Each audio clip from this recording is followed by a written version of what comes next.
Episode की शुरुआत में हम देखते हैं कि जैसे ही शी हाउ अपने भाई मिंग के पास जाता है तो वो वहां पर देख पा रहा था कि उसका भाई रेड और एब के पास बैठा हुआ था और काफी ज्यादा सैड था क्योंकि उन दोनों की हालत काफी ज्यादा खराब थी। ये देखने के साथ ही शी हाउ की हालत भी खराब हो जाती है क्योंकि उसे फिर कुछ बचपन की बातें याद आने लग जाती हैं जब वो दोनों उससे पहली बार मिले थे। इन बातों को याद करने के साथ उसकी आंखों में आंसू भी आ गए थे। वो उनके पास जाता है और उनके पास जाते साथ ही ये कहता है कि तुम्हें परेशान होने की कोई ज़रूरत नहीं है क्योंकि मैं तुम्हें नहीं मरने दूंगा। मैं किसी हालत में भी तुम्हें नहीं मरने दे सकता।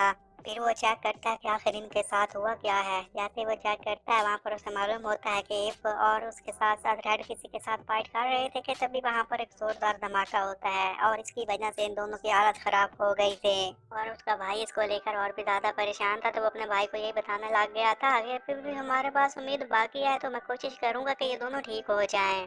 कि तभी वो वहां पर एक चीज निकालता है जिसे उसने गोल्डन सैप का नाम दिया था जो कि उसने सनट्री से हासिल किया था और इसी की पावर वो उन दोनों को देने लगा था। तो ये कहने लग जाता है कि अगर ऐसे चलता रहा तो 6 महीने में तुम दोनों फुल्ली रिकवर हो जाओगे। और इस पावर का उन दोनों पर अब काम करने का असर शुरू हो जाता है क्योंकि वो दोनों अब थोड़ा सा मूव करने लग गए थे। दूसरी तरफ हमें कुछ मास्टर्स को दिखाया जाता है जो कि उसी के बारे में बात कर रहे जो कुछ डेजर्ट में हुआ था। और वो लोग ये भी कह रहे थे कि हमें शियाओ को काफी ज्यादा तंग करना होगा और हमें उसे ज्यादा भागने नहीं देना चाहिए क्योंकि इस तरह भागता रहा तो वो बचता रहेगा। उन दोनों का प्लान शियाओ को नुकसान पहुंचाने का था और उनमें से एक मास्टर फिर नीचे जाने की कोशिश करता है ताकि वहां पर जाकर शियाओ को नुकसान पहुंचा सके। और सिर्फ इतना ही नहीं बल्कि उसका ये भी प्लान था कि हमें दो जगह पर अटैक करना होगा ताकि इसकी मदद से शिहाओ को हम अच्छी तरह से पकड़ सकें और दलील कर सकें। और सबसे पहले तो वो उसके मॉम और डैड के पैलेस पर जाते हैं। वहाँ पर एक रोशनी नीचे गिरने लग गई थी जिसकी वजह से वो दोनों काफी ज्यादा परेशान हो गए थे। और फिर वो दोनों वहां से मूव करके अपने बेटों को न्यूज देना चाहते थे कि तभी वहां पर उन दोनों को जकड़ लिया जाता है ताकि वो वहां से मूव ना कर सकें। और उधर हम शेहाव को देखते हैं जो कि अब वहां पर एप और लिटिल रेड को होश आ चुका था और एप ये बताने लगा था कि हम तो बस वहां पर फाइट करने के लिए गए थे लेकिन हमें नहीं पता था कि उनका अटैक इतना ज्यादा खतरनाक होगा कि हम उसमें बिल्कुल ही बेहोश हो जाएंगे। शेहाव ये कह रहा था कि वेल मैंने भी कुछ गार्ड के साथ फाइट की लेकिन ये तो काफी ज्यादा अजीब था क्योंकि उसकी खास बात ये थी जिसके बारे में पोराइड उसे ये बता रहे थे कि जब उसने हम पर अटैक किया तो उसके बाद वो डिसअपेयर हो गया।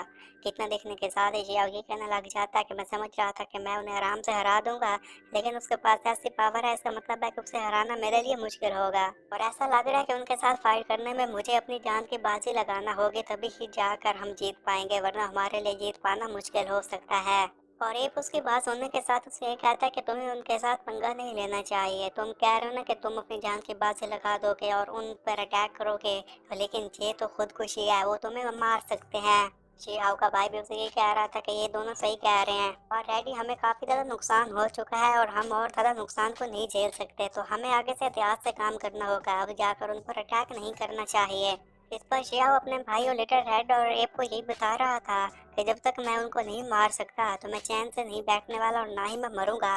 और मुझे उनको मारने का एक तरीका भी मालूम है जिसकी मदद से मैं शॉर्ट टाइम में काफी ज्यादा पावरफुल बन जाऊंगा। और वो एप से उसकी स्वॉर्ड मांगता है कि तभी वहां पर एक गार्ड आ गया था जो कि वहां पर आते साथ ही उन्हें ये बताने लग जाता है कि आपके मॉम और डैड के महल पर हमला हो चुका है। उसके मॉम और डैड को अभी बिल्कुल भी होश नहीं था और वो ही मास्टर उनके पास खड़ा हुआ था कि तभी शियाओ जल्दी से वहां पर पहुंच आता और देखता है कि वहां पर एक स्ट्रॉन्ग फील्ड है।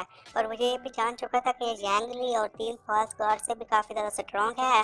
उसे देखने के साथ वो बंदा यही कहता है कि शियाओ तुम फैमिली यहाँ पर आ ही गए। तो शियाओ से कहता है कि ओह तो तुम ही हो जो कि हेवन से यहाँ पर आए हो और तुम ही वो ब्लड क्रिएशन का आई थी तुम्हें मेरा नाम तो पता तुम्हारा नाम क्या है। इस पर वो कहता है कि मेरा नाम है सिल्वर विंड। मैं भी यहाँ पर किसी चीज की तलाश में आया हूँ जिसकी वजह से मैं स्ट्रॉन्ग बन जाऊंगा मुझे वही एंशिएंट हॉली हाउस चाहिए। शिया उसकी इतनी बात सुनने के साथ अपनी पावर का यूज करते हुए अपने फीनिक्स को समन करता है और उसकी मदद से उस पर अटैक करने लग गया था। ये देखने के साथ ही सिल्वर अपनी पावर का यूज करके उसके अटैक को नाकाम कर देता है। शियाओ जब उस पर दोबारा अटैक करने के लिए रेडी हो जाता है कि इसे देखने के साथ ही वो सिल्वर उसे ही बताने लग गया था कि तुमने पहले गैंगली और 3 फास्ट के साथ फाइट किया तो तुम्हें मैं बताना चाहता हूँ कि वो मेरे सामने कुछ नहीं थे। और जो मेरे में सबसे खास बात है ना वो ये है कि मेरी स्पीड काफी ज्यादा तेज है इसलिए तुम मेरा बाल भी बांका नहीं कर सकते। शियाओ उसके बारे में एक बात तो जान चुका था कि मैंने पहला अटैक किया इस अटैक को इसने आराम से नाकाम कर दिया तो इस बदले में कोई खास बात जरूर है। मैं इस पर अटैक करता रहूंगा ये मेरे अटैक से बचता रहेगा अब मुझे इसके साथ फाइट करना ही होगी। अब जैसे ही गोल्ड सिल्वर उस पर अटैक करने के लिए आगे बढ़ रहा था, किसे देखने के साथ ही फिर वो अपने आर्मर को पहन लेता ताकि उसकी वजह से उसकी जो प्रोटेक्शन लेयर है वो भी मजबूत बन सके और उसे फाइट करने में आसान नहीं हो। जैसे सिल्वर ने आगे बढ़कर उस पर अटैक किया था, शिया उसके अटैक से बच गया था, तो ये देखने के साथ यही कह रहा था कि तुम्हारे पास तो ये आर्मर है, मुझे नहीं पता था कि लोअर पार्ट में ऐसी कीमती चीजें पाई जाती हैं। तो शिया भी उसे ये कह रहा था कि अच्छा वो तुम ही हो जो कि यहाँ पर यांगली को लेकर आए थे और उसके साथ साथ 3 फॉल्स कार्ड्स को लेकर आए थे, तो सच में तुम तो काफी बड़े स्टूपिड हो। लेकिन अंदर ही अंदर शिया ये भी जानता था कि उसका ये जो आर्मर है ना, ये इतना ज्यादा मजबूत नहीं है, ये अभी तक मजबूत बनने की फेज में है। और सिल्वर उसे ये कहने लग जाता है कि बदकिस्मती की बात यही है कि तुम इस सहरे में मुझे नहीं हरा सकते, क्योंकि तुम्हें पता है कि मैं गॉड हूँ और तुम चाहे कितनी भी कोशिश क्यों ना कर लो फिर भी तुम मेरा बाल भी बांका नहीं कर पाओगे। वो तेजी से आगे बढ़ता हुआ शियाओ पर अटैक करता है, जिसकी वजह से शियाओ पीछे की तरफ हट गया था और वो महसूस कर पा रहा था कि उसके वेपन भी वहां पर सही से नहीं काम कर पा रहे। जिस पर अब सिल्वर से ये कह रहा था कि तुम्हारे पास 3 ही ऑप्शन बाकी बचे हैं। पहला ये कि तुम मुझे एग्जैक्ट लोकेशन बता दो कि एंशिएंट हॉली हाउस कहाँ पर मौजूद है। दूसरा, जो तुम्हारे पास गोल्डन बॉडी स्पिरिट है वो मुझे दे दो। और तीसरा ऑप्शन ये है कि तुम खुद को यहीं पर मार दो। शिहाओ फिर आगे अटैक करने के लिए आगे बढ़ता है और वो दोनों इसी तरह आपस में एक दूसरे के साथ फाइट करने लग जाते हैं और ये फाइट उनके दरमियान काफी देर तक चलती रहती है। कि तभी फिर सिल्वर वहां पर एक एनर्जी का बड़ा सा गोला बनाकर उस पर अटैक करने के लिए आगे की तरफ सेंड करता है कि ये देखने के साथ ही शिहाओ अपनी पावर का यूज करते हुए इस एनर्जी के गोले का असर खत्म कर देता है। इसी दौरान उसने किसी मास्टर का नाम भी लिया था कि उसे देखने के साथ ही शिहाओ से ये कहता है कि क्या तुम उस मास्टर को जानते हो। तो इस पर वो ये कहने लग जाता है कि हाँ, हेवन में ऐसे मास्टर पाए जाते हैं जो कि हेवनली लिस्ट में शामिल होते हैं। शियाओ ये देखने के साथ यही कह रहा अच्छा तो इसलिए ये सवार ट्रेम्बल कर रही थी, लगता है किसी अपना बदला चाहिए। वो दोनों फिर एक दूसरे पर अटैक करने लग जाते हैं कि इस बार ही सिल्वर उस पर अपनी पावर का यूज करके अपनी फील्ड की मदद से उसे वहां पर जकड़ने में कामयाब हो गया था।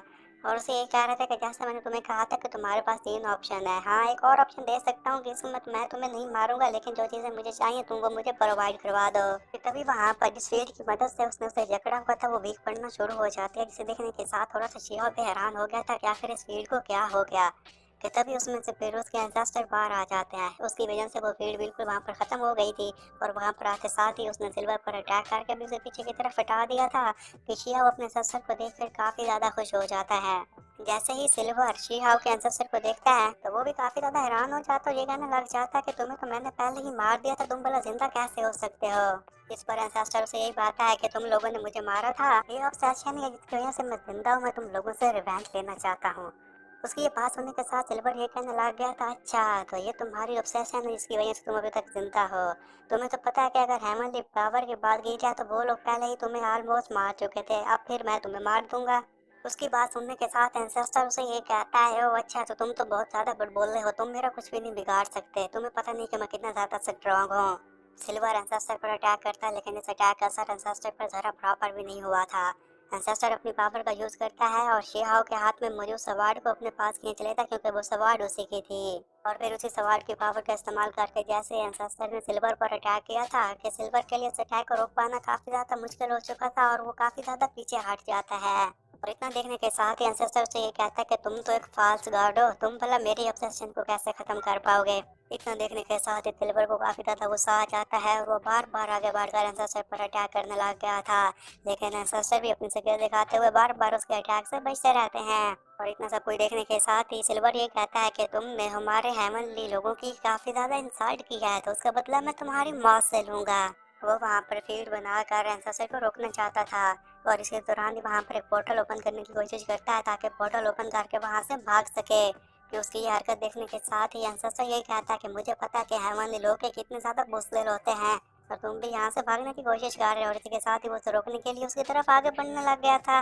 उसकी इन हरकतों को देखने के साथ ही सिल्वर ये कहने लग जाता है कि लगता है कि तुम्हें मुझे ट्रू पावर दिखाने का वक्त आ चुका है। वहां पर फिर वो कुछ लफ्ज लिखता है और उन्हीं की पावर का इस्तेमाल वो एंसेस्टर पर करने लग गया था। वो वहां पर इन लफ्जों का इस्तेमाल करके फॉर्मेशन बनाना चाहता था। कि तभी ये देखने के साथ शेहाब एंसेस्टर को ये कहता है कि इनसे बचेगा, ये फॉर्मेशन बहुत ही ज्यादा खतरनाक होती है। कि उसकी इतनी बात सुनने के साथ ही सिल्वर भी ये कहने लग गया था कि तुम इसके बारे में किसे जान चुके हो, तुम्हें पता है कि ये ब्लड सैक्रिफिकेशन है और ये काफी ज्यादा स्ट्रॉन्ग होती है। फिर वो अपने हार्ट में से भी कुछ चीज बाहर निकालता है और वो उसी फॉर्मेशन की तरफ फेंक देता है ताकि उसे और भी ज्यादा स्ट्रॉन्ग बना सके। वहां पर उसने स्पिरिट को समन कर लिया था, वो बहुत बड़ा था। और उसे देखने के साथ ही सिल्वर से ये कहता है कि यहाँ पर एक और एंसेस्टर मौजूद है, तुम आगे बढ़कर ऊपर अटैक कर दो। इतना सुनने के साथ ही वो फिर स्पिरिट अपने हाथ में एक वेपन को समन करता है और उसी के साथ ही एंसेस्टर पर अटैक करने के लिए आगे बढ़ने लग जाता है। एंसेस्टर वहाँ पर अपनी पावर का यूज करते हुए बवंडर बना लेता है और उसी बवंडर में उस स्पिरिट को भी पकड़ लेता है। और सिर्फ इतना ही नहीं बल्कि सबकी वजह से ना सिर्फ सिल्वर को तकलीफ हुई थी बल्कि वो उसी बवंडर का इस्तेमाल करके उसके फॉर्मेशन को भी खत्म कर देता है।